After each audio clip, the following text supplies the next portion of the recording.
Yellowstone. J'ai vu en partie ou en grande partie ce film que vous avez sûrement vu aussi, ce film hollywoodien, avec un acteur que j'apprécie beaucoup, qui est Kevin Costner.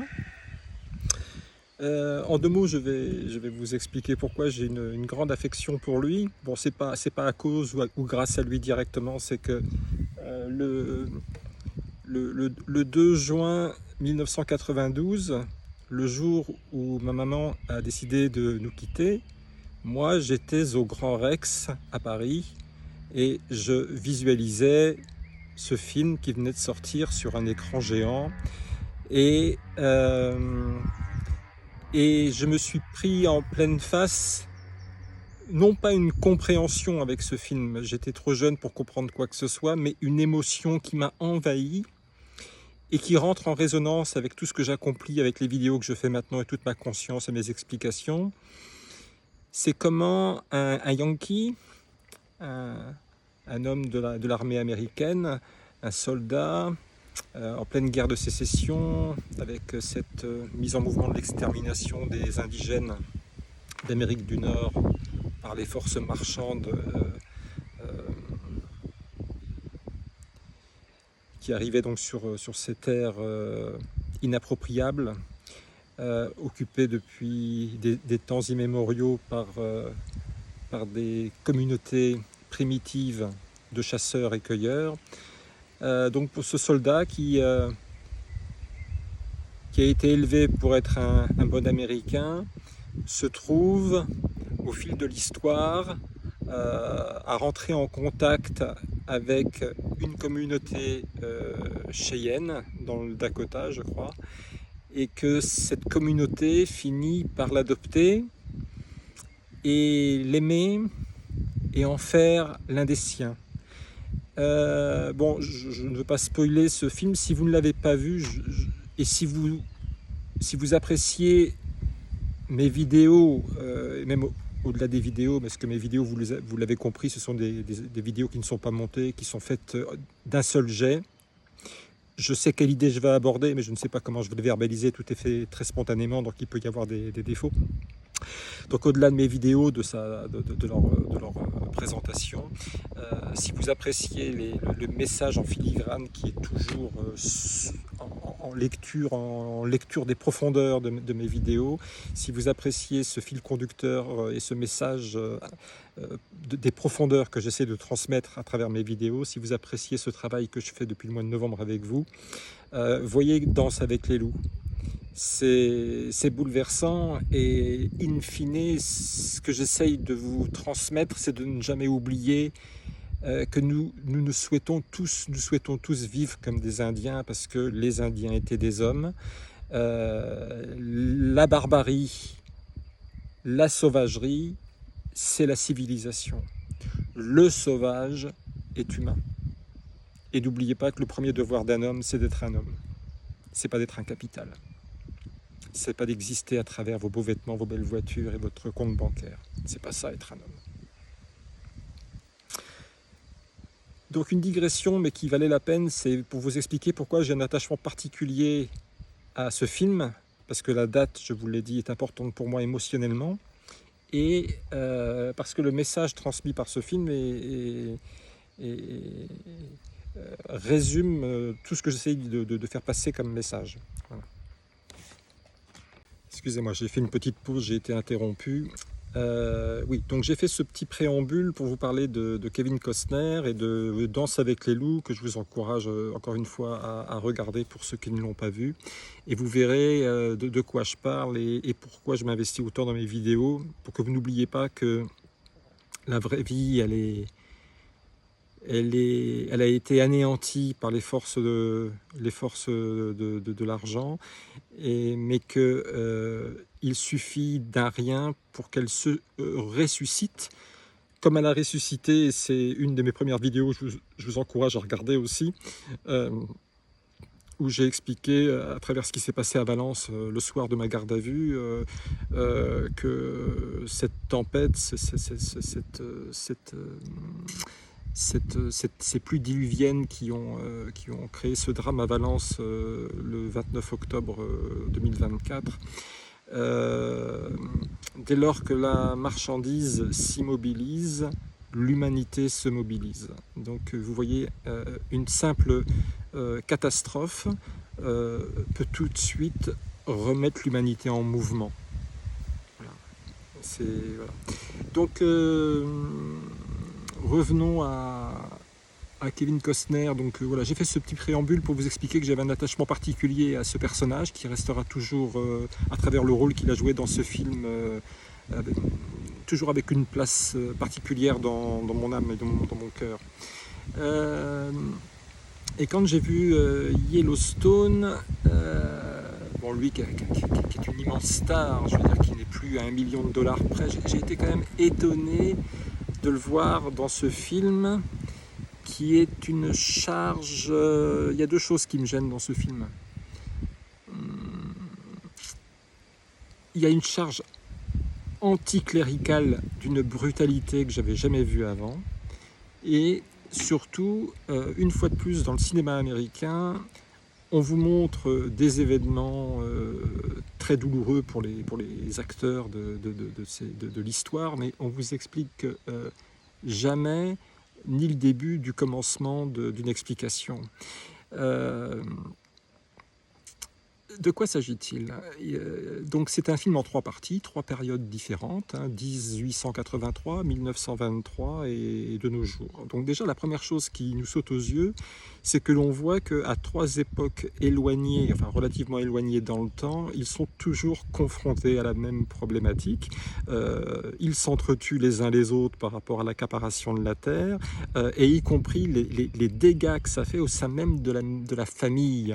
Et là je fais juste une petite digression pour vous amener sur un autre film que j'aime beaucoup avec Al Pacino et De Niro, Le Parrain. L'histoire familiale, je dirais, de cette quête de prise en main du business local, du trafic local, etc. Bon, on vous explique que c'est une famille différente parce qu'elle touche pas à la drogue, donc le jeu, la prostitution, comme s'il y avait une hiérarchie morale suivant le business qu'on fait. Mais enfin bon, là, on sait bien que l'argent n'a pas d'odeur. Mais on voit dans Le Parrain que sur 2 ou 3 générations, le prix du business, c'est l'extermination jusqu'au dernier de la famille. Quand Al Pacino, à la fin, hurle sa douleur sur les marches du théâtre parce que sa fille vient de prendre une balle perdue, qu'il hurle sa douleur de père, qui perd ce qu'il a de plus cher au monde. Et là, on se dit, mais le business, voilà le prix du business. Je veux dire, Sonny est mort, le frère est mort, il a fait abattre son deuxième frère, tout ça pour le business, et on voit que tout est hécatombe, même des lieutenants de la famille qui étaient restés fidèles pendant des années, ont fait un faux pas, et hop, ils étaient exécutés. Donc on voit que c'est une machine infernale à détruire l'humanité, y compris même dans la famille qui tient le business. Mais à aucun moment vous allez avoir dans ces films, pourtant qui ont eu un succès planétaire, un début de commencement d'analyse pour savoir pourquoi tous ces gens meurent, pourquoi c'est si difficile de poser la question du pourquoi et de pointer du doigt le mode de production capitaliste. Le mode de production capitaliste tue tout le monde, y compris les plus proches de vous, y compris ce que vous avez de plus cher. Y compris vous, puisque vous sacrifiez votre propre vie à travailler pour juste de l'accumulation matérielle. Donc j'en reviens à Yellowstone. Yellowstone, d'abord c'est l'histoire d'un peuple indigène, chasseur-cueilleur, présent sur ces terres inaliénables depuis la nuit des temps. Ces personnes qui vivaient là vivaient en harmonie avec la nature et ne prélevaient, notamment les bisons, avec une infinie précaution dans le dosage de prélèvement pour que jamais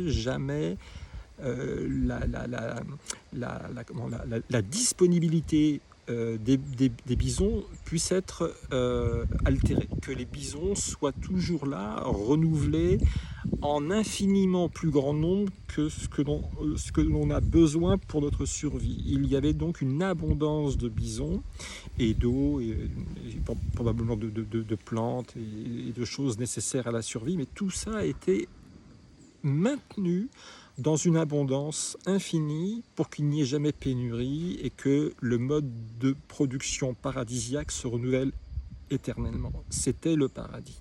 Bon, il devait y avoir des échauffourées, il devait y avoir des querelles, mais jamais au point de détruire et de dissoudre le groupe.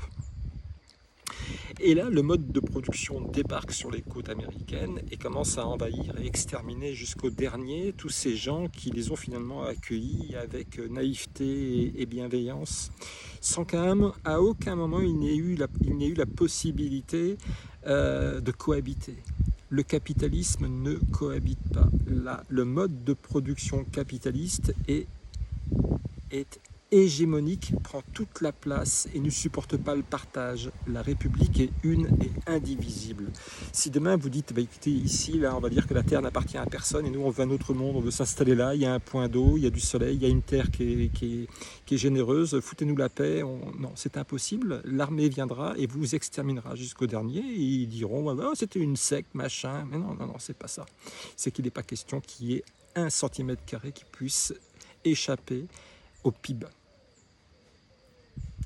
J'en reviens à Yellowstone. Donc, il y a quand même une schizophrénie quand même, là encore.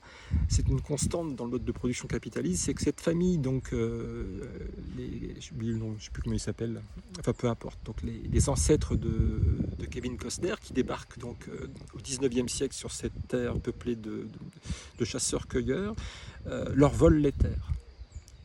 Puis bon, là encore, on explique que l'ascendant de Kevin Costner ne s'y est pas pris de manière brutale. Il avait su entretenir des relations sympathiques avec les indigènes. Non, c'est pas possible. Non, c'est pas possible, ça. Non. C'est pas parce qu'ils étaient méchants ou gentils, je veux dire. Notre déterminisme, il est capitaliste, donc on fait ce qu'il faut pour défendre nos intérêts. C'est la seule logique qui vaille. Je veux dire, il n'y a pas de gentillesse ou pas de gentillesse. Il ne peut y avoir que de la gentillesse que s'il y a de la place pour la gentillesse. Mais si le capital laisse la place pour la gentillesse, mais si le capital ne laisse pas de place à la gentillesse, il n'y en a pas. C'est pas l'ascendant, c'est pas l'ancêtre de Kevin Costner qui a choisi s'il fallait être gentil ou pas gentil. C'est pas lui qui détermine le sens de l'histoire. C'est pas les hommes qui font l'histoire, c'est l'histoire qui fait les hommes.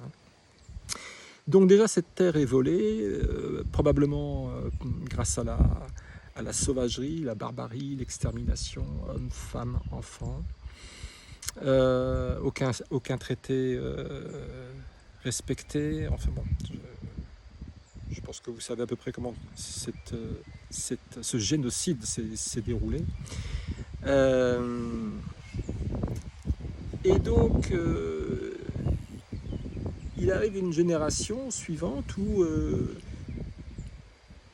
où cette première génération se trouve en voie de liquidation parce qu'il y a des forces d'argent supérieures qui viennent des villes et qui déjà veulent faire du tourisme et donc veulent mettre la main sur la propriété de Yellowstone, qui était la propriété exclusive de cette famille qui faisait de l'élevage depuis 60-70 ans et qui pensait que ce mode de production basé sur le vol des terres qu'ils avaient fait précédemment, avec l'élevage, ils pensaient que leur mode de production était éternel et que c'était stabilisé et que ce mode de production allait pouvoir nourrir leurs enfants, leurs petits-enfants éternellement. Non, ça a duré 1-2 générations, mais dans 1923, on voit que,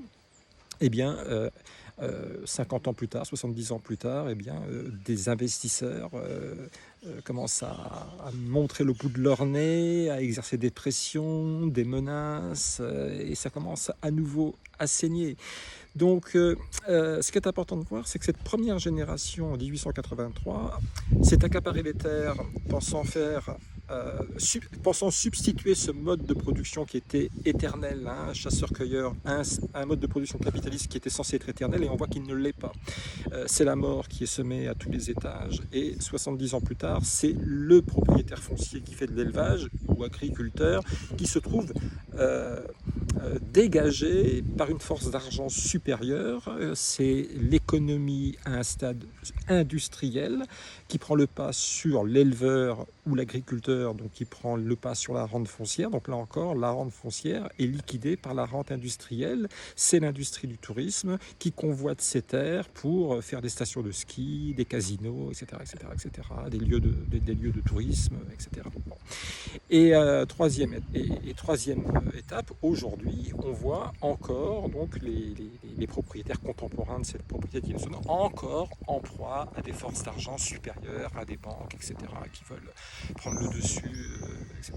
Donc, ce qui est intéressant, c'est de voir qu'à chaque génération capitaliste, ils pensent sincèrement, et vous pensez sincèrement que ce mode de production est éternel, mais vous voyez bien à travers ce film qui est intéressant parce qu'on voit l'histoire familiale à des séquences historiques différentes et on voit que c'est pas stable, que ça ne sème que la mort et qu'ils sont obligés au prix de pertes humaines considérables s'entretuer les uns les autres pour garder leur capital. Le capital se fait toujours avec du saignement, avec de la mort. Le capitalisme est mortifère, c'est ce que ça montre. Et plutôt que de faire une critique du capitalisme, qu'est-ce qu'ils font? Ils s'en prennent au Christ. Alors c'est ça qui me gêne aussi, parce que si vous voulez vous en prendre au Christ, ayez au moins le courage de vous en prendre directement au Christ. Faites une attaque frontale, sortez vos arguments, dites frontalement ce qui vous déplaît dans le Christ. Mais pourquoi vous êtes obligé? Et surtout dans 1923, j'avais jamais vu une attaque aussi basse, aussi violente, quand on voit ces prêtres habillés de noir avec une croix du Christ énorme sur la poitrine, en train de martyriser ces pauvres filles dans le pensionnat. De pourchasser les pauvres filles qui essayent de fuir, etc. Alors, on leur fait porter un rôle qui est d'une extrême violence.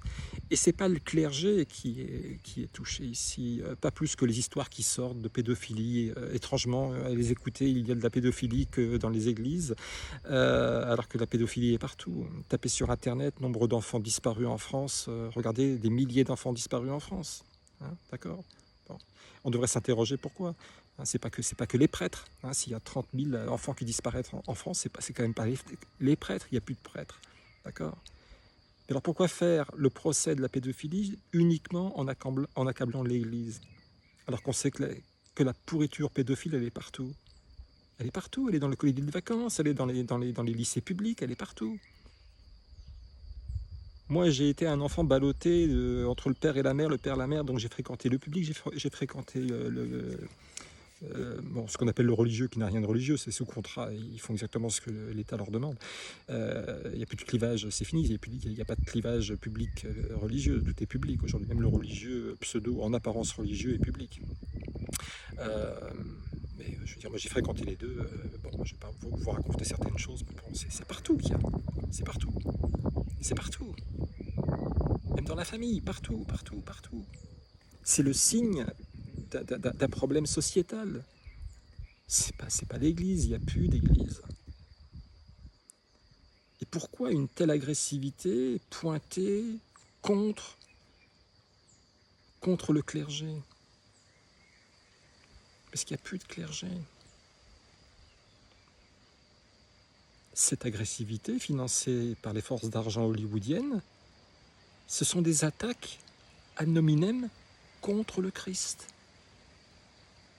Parce que le Christ est ressuscité. Le Christ vous rappelle tous les jours la mère de Marchande et l'intensité grandissante contre le Christ ne montre que votre désarroi devant le délitement de votre conviction que le capitalisme est éternel.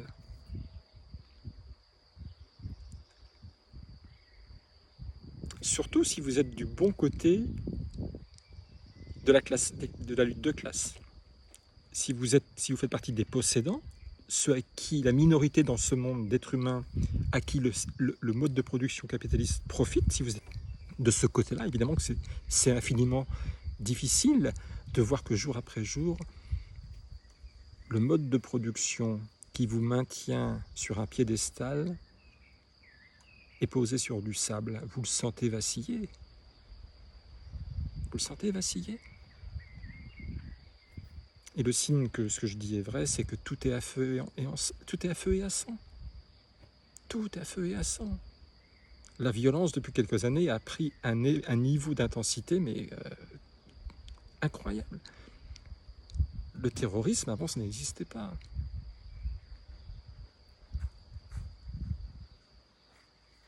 Les guerres que nous vivons aujourd'hui, que ce soit en Ukraine, que ce soit ce qui se passe en Israël, des deux côtés, que ce soit le 7 octobre ou que ce soit ce qui se passe à Gaza, mais ce sont des êtres humains qui meurent. Et il n'y a qu'un seul coupable. C'est le mode de production capitaliste. Il n'y a rien d'autre. Il n'y a rien d'autre. Demain, si les Palestiniens ont un État, il y aura quoi? Vous aurez des patrons palestiniens avec des banques palestiniennes qui vont opprimer un prolétariat palestinien. Demandez aux Algériens, ils ont fait la révolution nationale en chassant l'odieux colon français. Ils ont remplacé le patron odieux colon français par un patron odieux algérien. Posez-vous la question. Est-ce que la condition prolétarienne en Algérie a changé depuis que les Français n'y sont plus? Moi, j'y suis allé en 2006. Et à un moment donné, on se promenait à Annaba. Et il y avait un de mes amis, quelqu'un avec qui je passais du temps pour vivre sur place pendant les quelques jours où j'y étais. Il m'a dit: Michel, il faut que je te montre quelque chose. Donc on se promène en ville et il m'amène au niveau d'un pont en fer. Ça ressemble à une structure un peu Eiffel. Ceux qui vivent à Annaba verront peut-être de quoi je parle. Une structure en fer, un pont assez haut, qui doit faire 20 mètres de haut. Et puis il me dit: voilà, c'est ça que je voulais te montrer. Et je lui dis: mais pourquoi tu voulais me montrer ça? Parce que tu vois, les jeunes qui veulent fuir l'Algérie, eh bien, quand ils ne peuvent pas fuir, qu'ils ont essayé de fuir et qu'ils n'y arrivent pas, ils se jettent de ce pont-là. Il me dit: il y a encore quelques jours, il y a un jeune de 20 ans qui s'est jeté, que je connaissais, qui s'est jeté de ce pont-là. C'est tout, je ne jette pas la pierre ni aux uns ni aux autres. Je veux dire, vous voyez bien que c'est le mode de production qui ne va pas. Et une autre petite anecdote à propos de l'Algérie, j'ai une amie algérienne qui a une petite entreprise à Alger. Et elle avait un appartement à Valence, en Espagne. C'est comme ça qu'on s'est rencontrés. On avait nos enfants en commun au lycée français de Valence. Et je dis: mais c'est quand même bizarre parce qu'on sait bien que la plupart des Algériens ne peuvent pas quitter le pays, où c'est très difficile, il faut des visas, enfin ça semble compliqué parce que il y a des filières clandestines pour fuir le pays, hein, semble-t-il, ou alors les gens se suicident visiblement quand ils n'y arrivent pas. Je dis: mais toi tu rentres, tu sors, tu rentres, tu sors, tu rentres, tu sors. Comment ça se fait que tu arrives à avoir cette liberté de mouvement et de sortir du territoire, alors que pour certains autres Algériens, c'est pas possible? Et vous savez ce qu'elle m'a répondu? Parce que moi j'ai une entreprise à Alger, j'ai des actifs à Alger. Donc l'État algérien me laisse partir parce qu'il sait très bien que je vais revenir, parce que j'ai des actifs. Alors que ceux à qui on empêche de partir, ce sont ceux qui n'ont rien, parce qu'on sait que s'ils se barrent, ils ne reviendront jamais, parce qu'ils laissent rien derrière eux. Essayez d'être honnête dans vos analyses. Vous voyez, et vous voyez que tout ce que je vous raconte, ça n'a rien à voir avec la pensée officielle et ce qu'on vous raconte à la télé. Donc Yellowstone, oui. Donc ce que je voulais vous dire, c'est que, vous voyez, à travers les années, à 3 époques différentes, on voit que la problématique est la même, il n'y a que de la mort semée à tous les étages, on ne peut pas en sortir. Et ce que je voulais dénoncer également, c'est cette attaque anticléricale qui en fait est une attaque contre le Christ, qui n'est pas voilée, et qui est d'une extrême violence dans ce film. Et là où je suis un peu triste pour Kevin Costner, c'est là où je voulais en venir tout à l'heure, j'ai digressé. Un acteur de cette ampleur, qui a des millions de dollars à la banque, qui n'a plus rien à prouver, mais comment pouvez-vous vous compromettre à faire une cochonnerie pareille? Comment c'est possible? Moi qui vous admirais autant dans Danse avec les loups, et là je vous vois complice de cette attaque anticléricale d'une violence inouïe, c'est quelque chose d'incompréhensible pour moi. Et pour que vous compreniez bien de quoi je parle quand je parle d'attaques anticléricales, qui sont des attaques frontales contre le Christ, hein, parce que le clergé, il n'y en a plus maintenant. Hein. Ce qui pose problème éternellement, c'est le Christ qui ressuscite et qui dit non à la marchandise éternellement.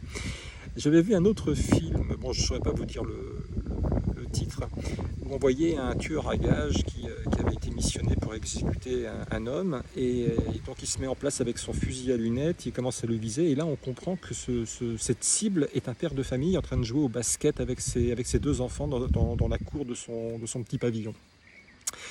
Et donc vous voyez la scène, et donc on voit la tête et la croix dans le viseur de la lunette du tueur, et on voit les enfants tourner et autour de lui, il joue au basket, et on se dit mais c'est pas possible, il va pas abattre ce père de famille qui va s'effondrer au milieu de ses enfants. Et effectivement, on voit la lunette se baisser, et il rend l'argent à son commanditaire, il dit non, j'ai pas pu faire cette mission. Et là on voit le commanditaire qui cherche quelqu'un d'autre, et là on voit le plan dans un aéroport, et là qu'est-ce qu'on voit? Une silhouette noire qui arrive avec une croix christique, une chaîne en or et une croix, et on comprend que c'est le tueur qui lui va pouvoir mener la mission à bien, cette mission que le précédent tueur pour des raisons morales n'a pas pu honorer. Vous voyez, c'est ce genre de choses. Et aujourd'hui, dans la production cinématographique, c'est même pas présent, c'est omniprésent. Et en apparence, c'est mauvais signe, parce qu'on se dit quand même, ils y vont fort, c'est quand même... bon, vous voyez ce que je veux dire. Mais en réalité, plus l'ennemi tape fort, plus il est faible, et plus il est en fin de vie. Je me réjouis des attaques intensives contre le Christ, parce qu'elles montrent que c'en est fini de vous, c'est terminé. C'est terminé.